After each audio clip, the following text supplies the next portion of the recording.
We are live. All right, good afternoon and welcome to the House Environment Committee. This afternoon, we are going to walk through a side by side of H 231, which now includes H 230. That's coming back to us from the Senate. Do you have something to say, Representative Morris? No. Coffee's less than what I expected. All right. Welcome, Michael. This is Michael Grady with Edge Council. There is on your website a doc that says H 231 side by side comparison of House passed bill and Senate proposal of amendment. But as the chair just noted, it's H 231 and H 230 as passed the House have been combined into the Senate H 231 proposal of amendment. I assume you just want me to walk through changes or differences. Sure. And then we'll see if there's other. I'll summarize what each section is. Section 1 is removing those obsolete definitions of fish. That is unchanged in the Senate proposal. Section 2 relates to the removal of birds' eggs, nests. That remains unchanged. Section 3 is the amendments to the uniform point system and the reorganization, restructuring of points. That is unchanged. Section 4 is a change. You might remember that when H 231 came out of your committee, you had a prohibition which was requested by the department that previously said an air gun, a shotgun, or other projectile implement containing a loaded cartridge would be prohibited. And there were concerns that that language was overbroad and encompassed handguns, which are allowed to be carried loaded in a car. So you remove that section. The department, after consultation and review and revision of the section, proposed changes. And instead of it saying or other projectile implement containing a loaded cartridge, they refer to the specific weapons that they want to prohibit to be carried loaded. And they reference the air rifle, the arrow rifle, and the pre-charged pneumatic rifle. And it does say or other projectile in the chamber, because when you look at an arrow rifle, it doesn't have a cartridge or a shell. It's just a specialized arrow that is inserted into the arrow rifle or bolt. Are arrow rifles something that people in Vermont use to hunt with? It's legal to possess one. It's not legal to take game with one. And that's why it needs to be unloaded, because they are very effective and very quiet and therefore very prone to misuse. There are great videos online showing how they are used and how effective they are. They can shoot through a car door.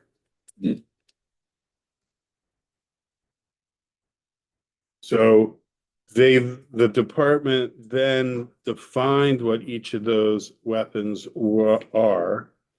The air rifle means a .22 or larger caliber device that fires a bullet solely by the use of unignited compressed gas as the propellant.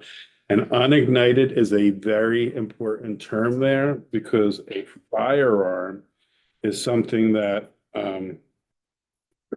projects or emits a projectile because of explosive force. So that is how a firearm is defined. And these are not firearms underneath the definition of a firearm in the state. And an arrow rifle is a similar device. It's a device that fires an arrow or bolt solely by the use of unignited compressed gas as the propellant. And the pre-charged pneumatic rifle means an air rifle or arrow rifle for which the propellant is supplied or introduced by means of a source that is physically separate from the arrow gun or air gun. You can pump up some of these with a compressed gas canister that allows you to discharge the weapon. Others have a gas canister that literally screws onto the weapon and provides the compression that you need. And so another change here, and it's unchanged from what you were looking at in H231, is that unless it is uncocked, a crossbow cannot be carried in a motor vehicle, motorboat, airplane, snowmobile, or other motor propelled craft, again, to combat the misuse of a crossbow. Even though a crossbow is now a legal item to take game, the department is concerned about its misuse when loaded and carried in a motor vehicle. Was there any controversy around this? Not at all. I think the department did a very good job in addressing the issues that arose in H231 as it came out of your committee. And that's basically what I have to say. Section 5, this relates to fines for the violation of the use of waters rules. Currently, it's enforceable under ANR's Enforcement Authority in 10 VSA 8007 or 8008. The department is looking to be able to seek fines under the DMV vessel fines, which is where most vessel fines are. And so this is just allowing enforcement either under the use of waters rule or under the vessel fines. Section 6 is a similar change. It's adding the violations of the use of water rules to the Judicial Bureau enforcement, civil enforcement. Section 7 is a new section.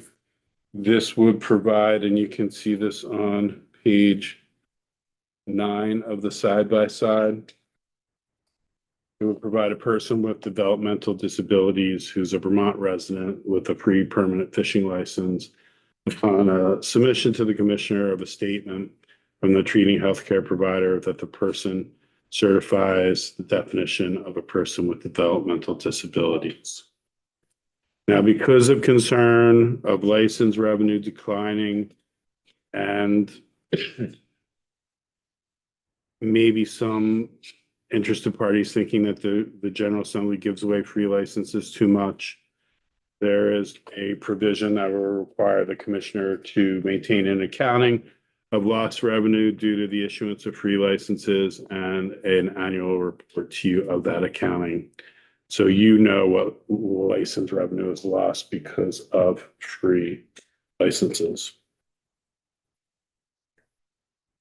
Should I move on? Representative Bartholomew. Just fishing. Just fishing.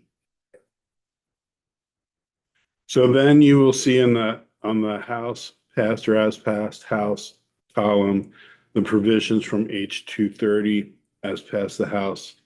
Previously said they were incorporated into H231 as passed the Senate. On the floor of the Senate on Friday, there was a floor amendment to alter the amount of unlicensed anglers that can fish with without a license when they're with a licensed angler. That should say aged 15 years or older, not agreed 15 to. You do not need a fishing license when you are under 15 years of age. The argument was made, well, maybe I am a family and the parent wants to take the children for fishing, and if there's only one that they can bring, then they can only bring one. That's why it was changed to 4. Now there is going to be lost revenue. 3-day resident license is $11. a 3-day non-resident license is $28. $23. And then a full resident is 28 and a full non-resident is 54. So it's possible that over that 3-day period, Labor Day, there might be some revenue lost. The fiscal note doesn't reflect that because it literally was a voice for amendment. Representative Austin. I'm just assuming the 4 unlicensed anglers don't have to be related to the, No, okay. I will note that this is a discretionary authority for the commissioner. She doesn't have to say that Labor Day is a free mentored fishing weekend if she doesn't want to. Section, It implies like, you imagine it would be children, but could be adults. it could be adults. There is never an age distinction until that floor amendment. And I had to inform the senator that children receive a free license. But the response was, well, what if my children are 15 years or older? And so his argument didn't change much based on the free license up to 15. Seems like it meets the intent, which is to encourage people to fish.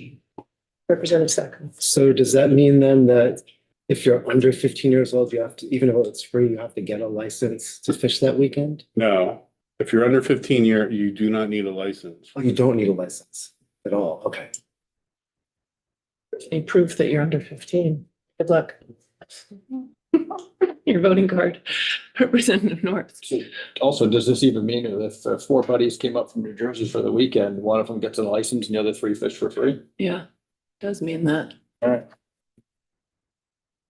That's how you used to think of it. Interesting. I mean, it's Labor Day, presumably, it's that, well, actually, our season goes on now for quite a while after Labor Day. Right, So should I move on? licenses, yeah, sure. The next section is related to the fishing tournaments. This has not changed. The clarification of where you need a license, the clarification that they have to be consecutive day events, and then the changes to the fees, they have not changed. The changes to the big game violations, the amounts increasing and then moving or creating that definition, that has not changed.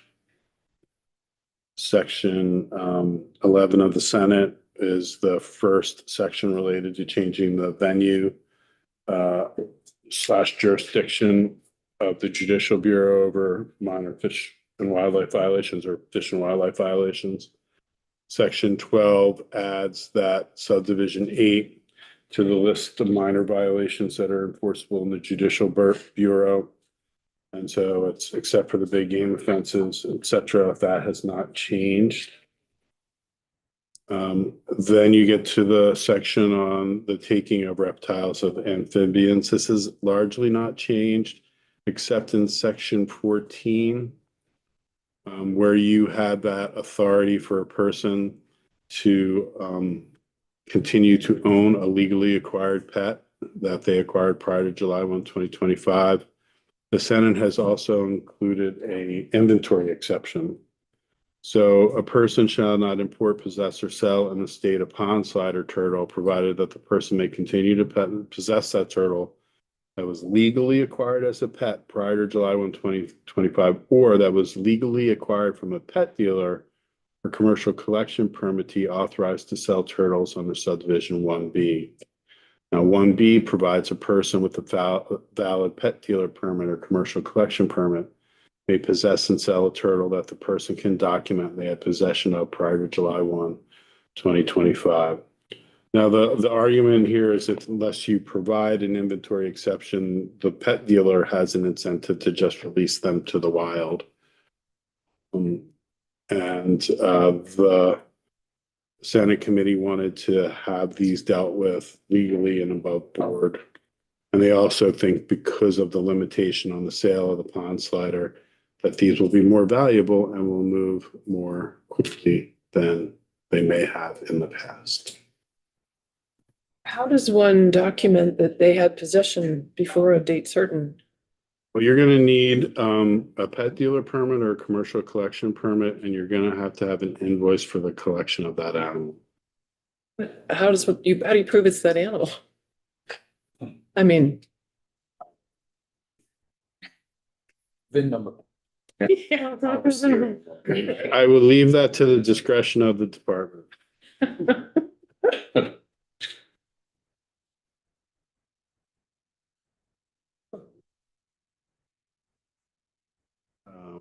So moving on to the section on transport, importation, possession, and stocking of wildlife. I think Representative Sackwitz has a question. I'm sorry. Yeah, it does seem like, as Chair Schulman just said, a pretty big loophole. So it seems like it would be really hard to document that you had a particular animal. Like you might show a receipt from a wholesaler that says that you acquired 100 turtles on a date that would have been legal. But if you acquired a turtle at a later date, it would be very easy for you to just say, well, this turtle was one of those that I got before July. Like I do think there's opportunity for that. But whenever you do an inventory exception for whatever retail goods, plastic straws, lamps, there's always that opportunity for misuse. Most people comply. Sure about plastic straws, but. Hmm. it says, okay. Yeah. In addition, the commissioner has the discretion to adopt rules under section 13 of the taking of a reptile or its collection or possession for commercial use. She could establish requirements for that inventory exception to demonstrate proof you are the pond slider you say you are. Just imagining a barcode, like, once we update the bottle bill, we'll figure that out. Should I move on? Or, In that section on transport, importation, possession, and stocking, there is one change, and you had discussed whether or not to remove subsection E, which provides a person shall not take, collect, possess, sell, import, or export any wild bird or animal or parts thereof for commercial purposes unless authorized by statute, rules of the board, rules of commissioner, or permit. The same discussion or similar discussion was had in the Senate committee. The department opined that they thought that the subsection was no longer necessary, that it was kind of redundant of their authority already in subs A, B, C, and D. And so the Senate removed that subsection.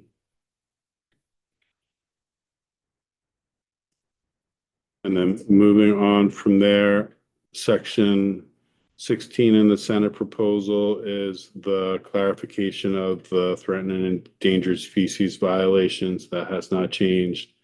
Section 17 is the first section related to the confidentiality of certain threatened and endangered species locations under an incidental take permit. That has not changed. Section 18 is the specific authority for the commissioner to maintain the confidentiality of certain threatened and endangered species locations during regulatory or incidental taking proceedings.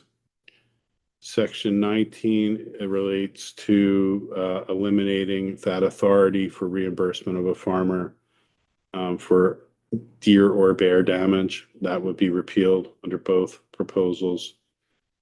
And then you get to several sections related to the climate superfund.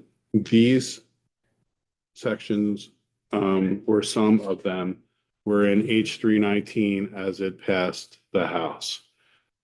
Specifically section 20, amending 10 VSA 599A to move the resilience implementation strategy from a required rule to a report to the General Assembly because the agency is nearing completion of the strategy and they don't want to have to wait another 8 months to complete it and by going through rulemaking.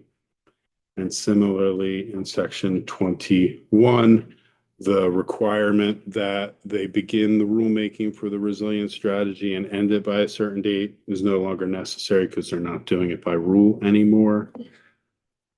But there is another change in that section. The rules that there are other rules besides the resilience implementation strategy required under the Climate Superfund Act. And that first reference 599A B1 that relates to Page are you on? I am on page 28. And it's right before section 22. It's in section 21, subsection B. You'll see that there's rules required pursuant to 10 VSA 59A subsection B1 and subsection B2. Those are, B1 is a rule for methodologies to identify responsible parties and determine their share, and B2 are requirements for registering responsible parties and issuing notices of cost recovery demand. And the agency asked to push the deadline for those rules back by a year. Sorry, so that was not in our 319. That was not in your change. That was not in H319. Can you, sorry, say again what this relates to? Make sure I get it. So the Climate Superfund Act required 3 sets of rulemaking. One was the resilience implementation strategy, and you've said they don't have to do that by rule. The other related to methodologies to identify the responsible parties and to allocate their cost recovery share. This would delay that by 1 year or push it out by 1 year. And the third set is requirements for registering responsible parties and issuing notices of cost recovery demand. That is also delayed from 2027 to 2028. So those 3 sets of rule are now only 2 subsets, and they're due in 2028 instead of 2027. And we had the first 2 changes and not the third one. Is that true? You've changed 1 subset of rules. In 319, I thought we got rid of the requirement for rulemaking for resiliency. Exactly. Strategy, but I thought we also had changed the dates. Or Not that I recall for this. oh, You do change dates. Moving on to section 22.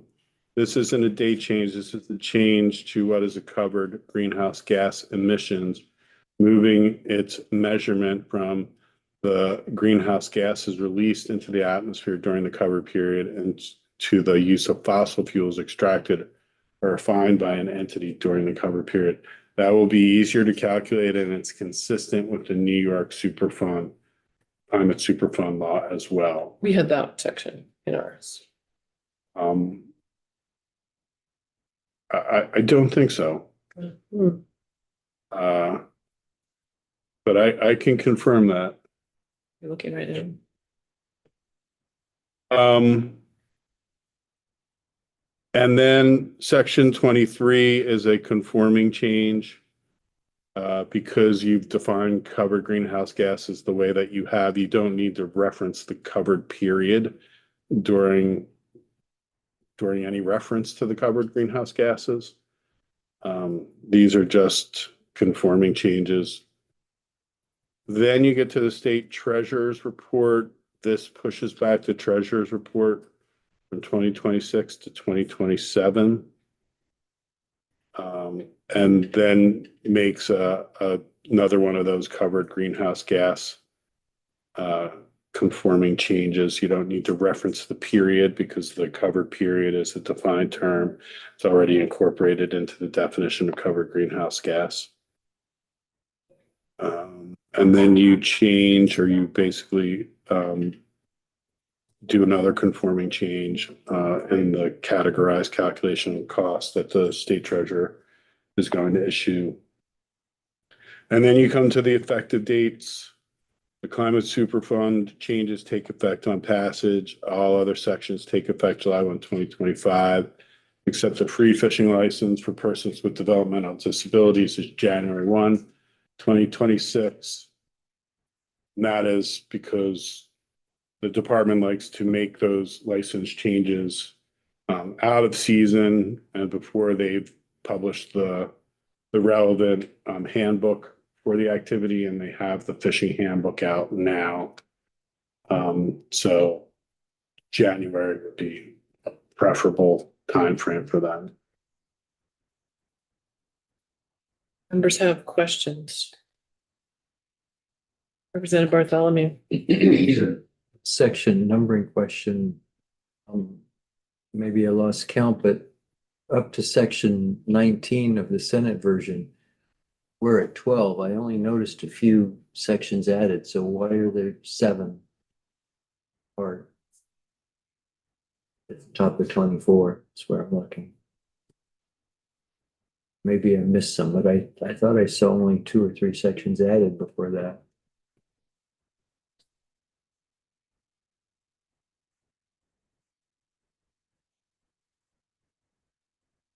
I'm just trying to find the right page.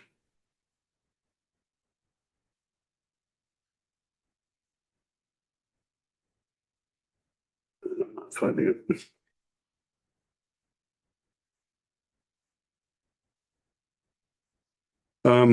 So you are consistent with the Senate version up until section 7, where they add a new section 7.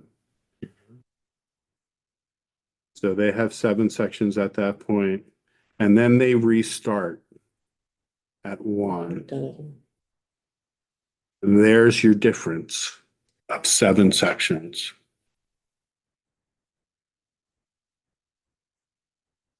I guess I don't need to understand as long as it's right.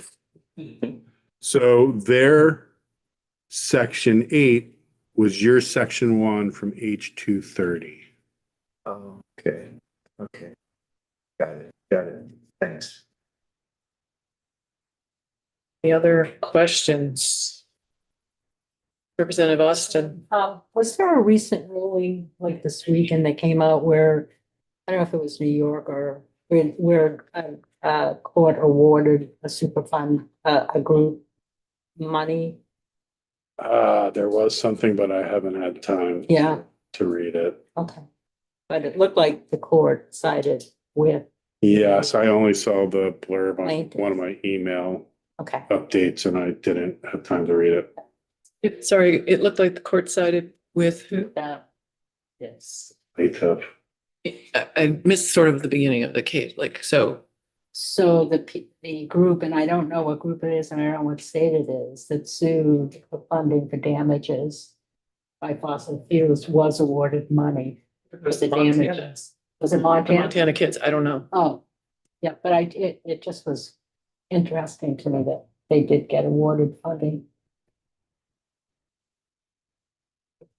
Further questions? Representative North. Just wondering about some of the dates on reports that are getting pushed out. How does that affect budgeting and budgets that are already passed and budgets that are still yet to come? So the treasurer's report was always considered to be a multi-year report, and the resources necessary for that are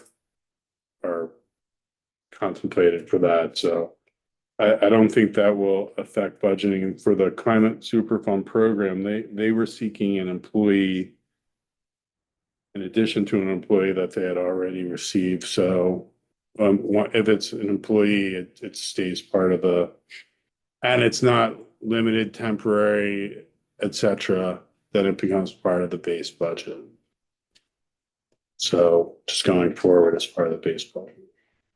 If it's an approved position included in the agency's budget and not temporary, etc. As a base.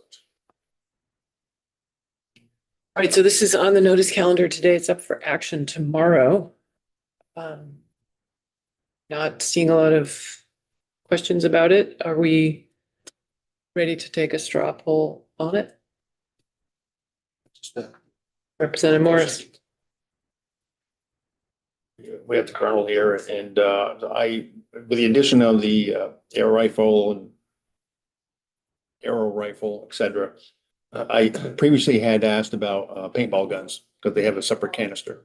Are they still not included in this description? Or are they now included? I think that technically they are. Wait, no. The question I think is it a 22 caliber or larger? And I would think that a paintball pellet is not 22. Yeah, 50 cal. Yeah, it is 50.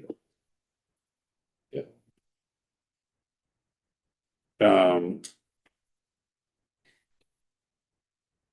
I would probably want to talk to the department about that. Does the department want to comment on that now? I can tell you, we certainly have no intention of, we're looking at lethal. For the Sorry, record, Recommend Justin Stedman, Director of the Warden Service. The intent is to address lethal methods, not paintball guns or airsoft guns or anything else that are less than lethal munitions.